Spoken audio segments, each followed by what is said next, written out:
Assalamualaikum warahmatullahi wabarakatuh. Hai sahabat muslim, sekarang kita akan menceritakan tentang penciptaan penghuni surga dan penghuni neraka. Imam Malik bin Anas berkata di dalam kitab Muwattahnya dari Zaid bin Abi Anisah, sesungguhnya Abdul Hamid bin Abdurrahman bin Zaid bin Khattab telah mengabarkan kepadanya dari Muslim bin Yasar al-Juhni bahwa Umar bin Khattab pernah ditanya tentang ayat ini. Dan ingatlah ketika Tuhanmu mengeluarkan keturunan anak-anak Adam dari sulbi mereka, dan Allah mengambil kesaksian terhadap jiwa mereka, seraya berfirman, "Bukankah aku ini Tuhanmu?" Mereka menjawab, "Betul, Engkau Tuhan kami." Quran Surah Al-A'raf ayat 172. Ibnu Khattab berkata, saya mendengar Rasulullah Shallallahu Alaihi Wasallam pernah ditanya tentang ayat tersebut, lalu beliau bersabda, sesungguhnya Allah telah menciptakan Adam alaihissalam, lalu dia mengusap punggungnya dengan tangan kanannya dan mengeluarkan anak-anak keturunan darinya.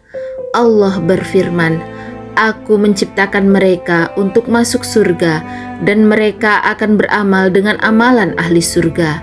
Selanjutnya, dia mengusap punggung Adam dan mengeluarkan anak-anak keturunan darinya. Dia berfirman, Aku menciptakan mereka untuk masuk neraka dan mereka akan beramal dengan amal ahli neraka. Seseorang bertanya, Wahai Rasulullah, jika demikian, apa gunanya amalan seseorang itu? Rasulullah Shallallahu Alaihi Wasallam bersabda, ketika Allah menciptakan seorang hamba untuk masuk ke surga, Dia akan memperlakukannya dengan amalan ahli surga, sehingga ia wafat dalam keadaan melakukan salah satu amalan ahli surga. Ia pun dimasukkan ke dalam surga dengan amalannya itu. Selanjutnya, jika Allah menciptakan seorang hamba untuk masuk neraka, Dia akan memperlakukannya dengan amalan ahli neraka sehingga ia wafat dalam keadaan melakukan salah satu amalan ahli neraka. Hadis tersebut diriwayatkan oleh Imam Ahmad, Abu Daud, At-Tirmizi, An-Nasa'i, Ibnu Jarir, Ibnu Abi Hatim, Abu Hatim, dan Ibnu Hibban di dalam kitab Sahihnya dari beberapa jalur riwayat dari Imam Malik. Pengambilan sumpah anak cucu Nabi Adam sebelum mereka terlahir. Imam Ahmad meriwayatkan hadis berikut ini. Husain bin Muhammad meriwayatkan kepada kami, Jarir yaitu Ibnu Hazim meriwayatkan kepada kami dari Kultsum, dari Zabr, dari Sa'id bin Zubair, dan dari Ibnu Abbas dari Nabi Shallallahu Alaihi Wasallam.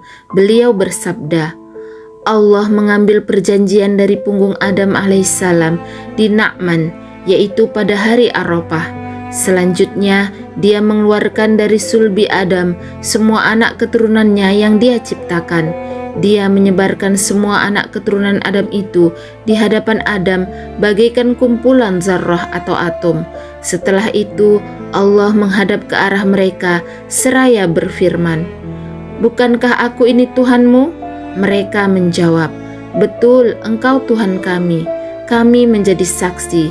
Kami lakukan yang demikian itu agar di hari kiamat kamu tidak mengatakan, sesungguhnya kami Bani Adam adalah orang-orang yang lengah terhadap hal ini atau keesaan Tuhan, atau agar kamu tidak mengatakan, sesungguhnya orang-orang tua kami telah mempersekutukan Tuhan sejak dahulu, sedangkan kami ini adalah anak-anak keturunan yang datang sesudah mereka. Maka, apakah engkau akan membinasakan kami karena perbuatan orang-orang yang sesat dahulu?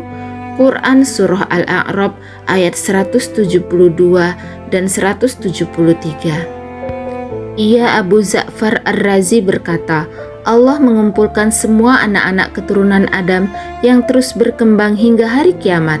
Selanjutnya Allah menciptakan mereka dan membentuknya.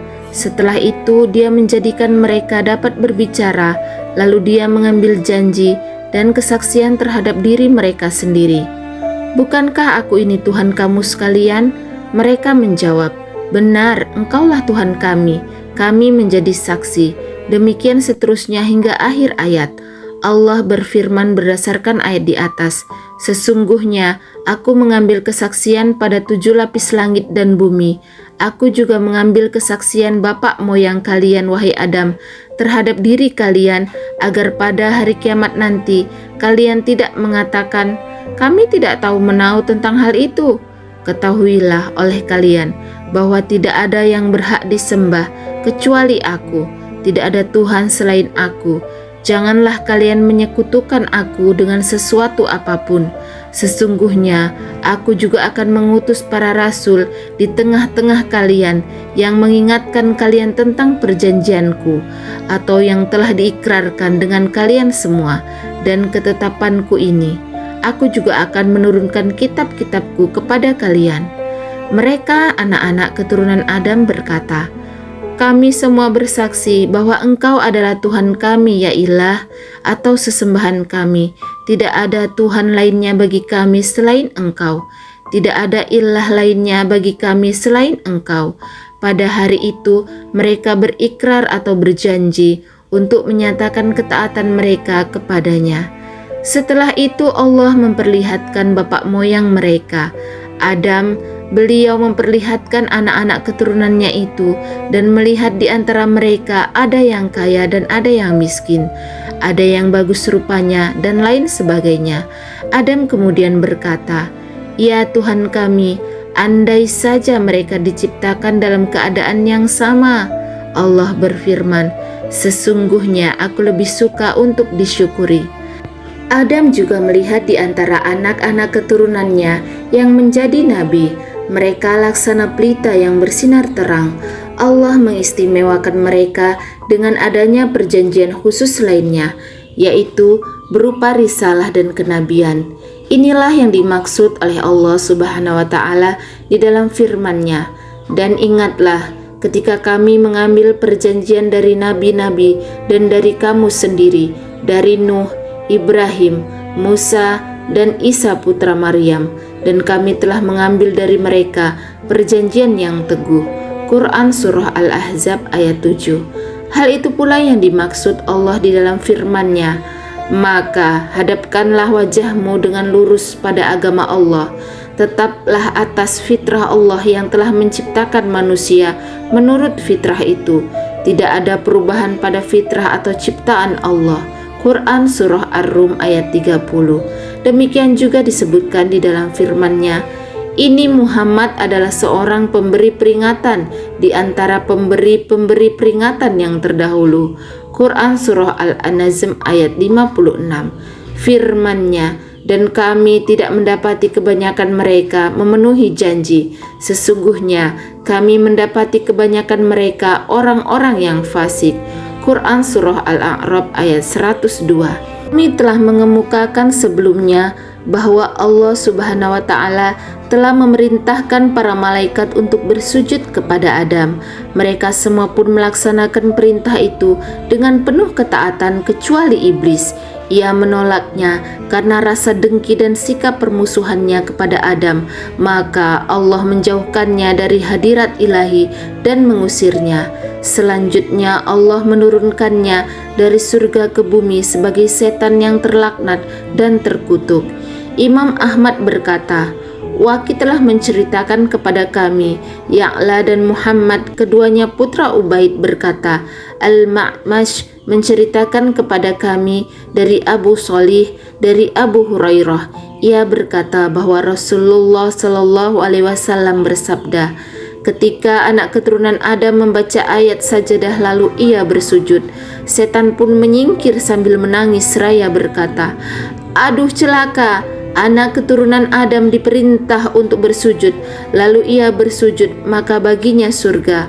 Adapun aku diperintah untuk bersujud, lalu aku menolak perintah itu, maka bagiku neraka. Hadis riwayat Muslim dan Ahmad. Imam Muslim meriwayatkan hadis di atas dari hadis riwayat Waqi dan Abu Muawiyah dari A'mash. Ketika Adam alaihissalam ditempatkan di surga yang ditempatinya, baik surga itu berada di langit maupun di bumi, seperti yang diperdebatkan tempat keberadaannya pada penjelasan sebelumnya, beliau dan istrinya pun menempati surga itu.